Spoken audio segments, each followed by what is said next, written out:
Nah, pertanyaan-pertanyaan ini masih menjadi perbincangan oleh masyarakat bahwa sekolah daring ini sebenarnya menjadi solusi baru atau menjadi tantangan baru.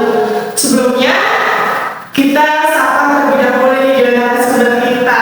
Gimana? Halo Angga, kabar saya baik. Sebelumnya perkenalkan nama saya Rizky Kirana. Senang sekali bisa berdiskusi bersama untuk membahas tentang isu pendidikan sekolah rakyat.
Indonesia yang memperoleh hak atas pendidikan mereka. Kalau kita melihat ya, nggak habis Indonesia kan masih ada kayak anak sekolah, itu persoalan ekonomi maupun keterbatasan akses mereka.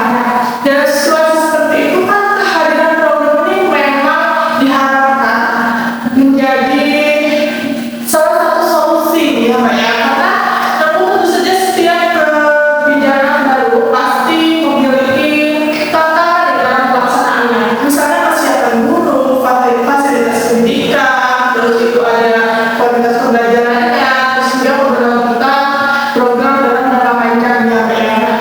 Baik teman-teman, kan karena tadi kita sudah membahas mengetahui tentang sekolah rakyat, itu merupakan program pendidikan yang sudah ditunjukkan untuk memberikan akses ya kepada anak-anak dari keluarga yang kurang mampu. Namun tentu muncul pertanyaan berikutnya. Nah, pertanyaan ini, apakah program itu benar-benar mampu menjadi solusi atau persoalan pendidikan di Indonesia ini menjadi tantangan ya Mbak ya. Sebelumnya itu saya pengen dari narasumber kedua kita dulu ini Mbak Amel ya. Menurut Mbak Amel nih, gimana sih menurut Anda manfaatnya adanya sekolah dari hadirnya sekolah rakyat ini, gimana menurut Mbak Amel? Kalau saya melihat dari tujuan yang disampaikan pemerintah itu, manfaat terbesar sekolah rakyat adalah memberikan kesempatan yang sama kepada setiap anak untuk memperoleh pendidikan yang berkualitas tentunya ya kan. Kita tahu bahwa di Indonesia masih ada anak-anak yang sebenarnya memiliki kemampuan dan semangat belajar yang tinggi ya. Iya betul. Tetapi terkendala oleh kondisi ekonomi keluarga. Nah, ada yang harus membantu orang tua bekerja, ada yang tinggal jauh dari sekolah,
profesi guru atau PPG tadi sebagai salah satu upaya menjaga mutu pembelajaran. Berarti tugasan program ini tidak hanya berlaku pada gedung sekolah aja ya Pak ya, ternyata dipakai tapi juga pada kualitas sumber daya manusia juga ini Pak ya.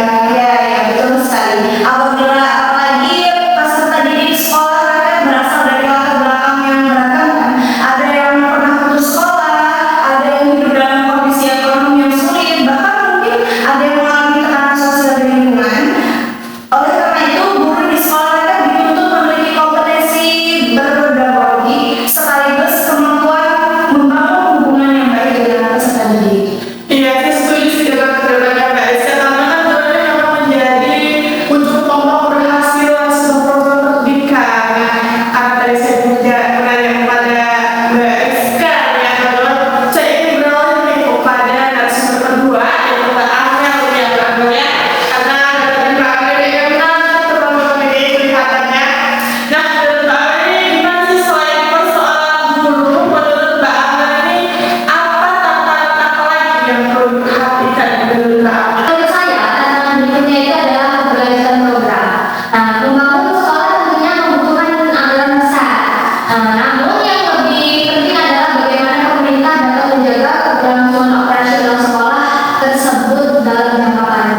Namun saya juga berpendapat bahwa program ini menghadirkan tantangan yang tidak sedikit.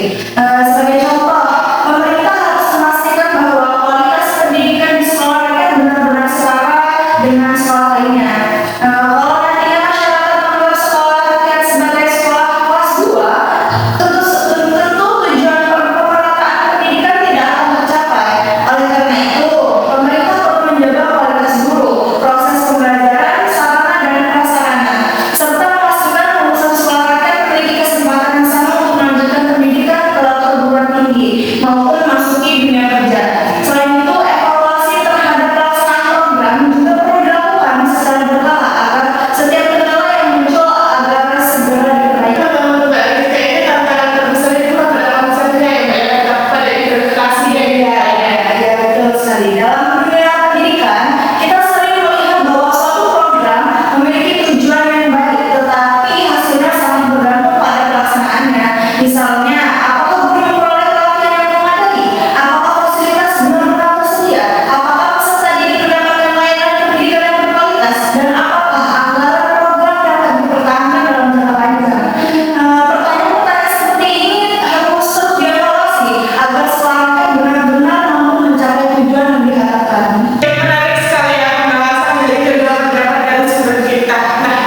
terus juga ada manfaat yang diharapkan bagi masyarakat, hingga sebagai berbagai tantangan yang mungkin dihadapi dalam pelaksanaannya.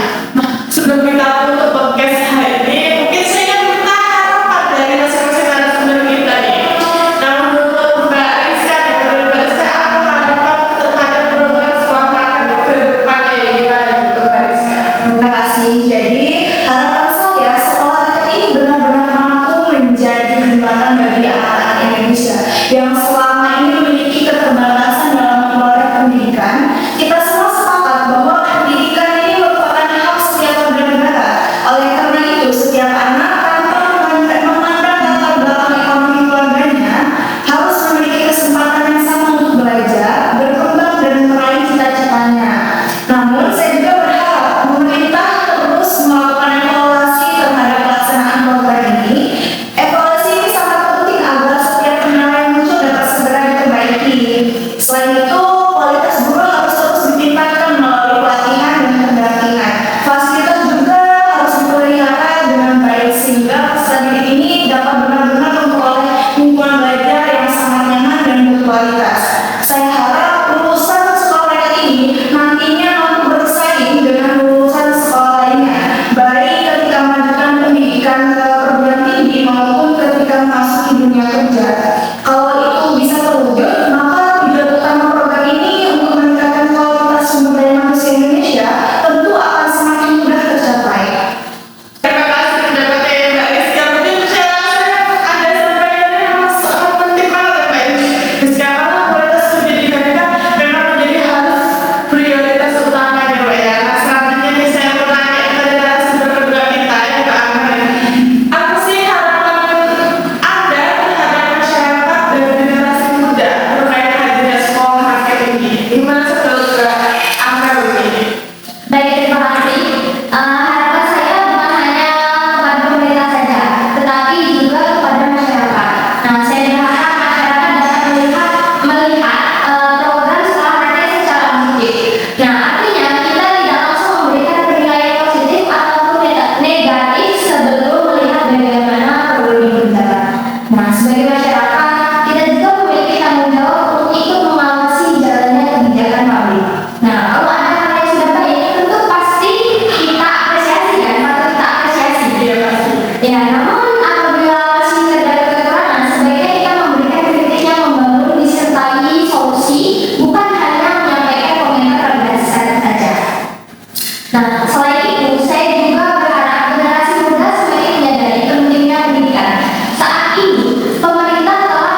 Kemudian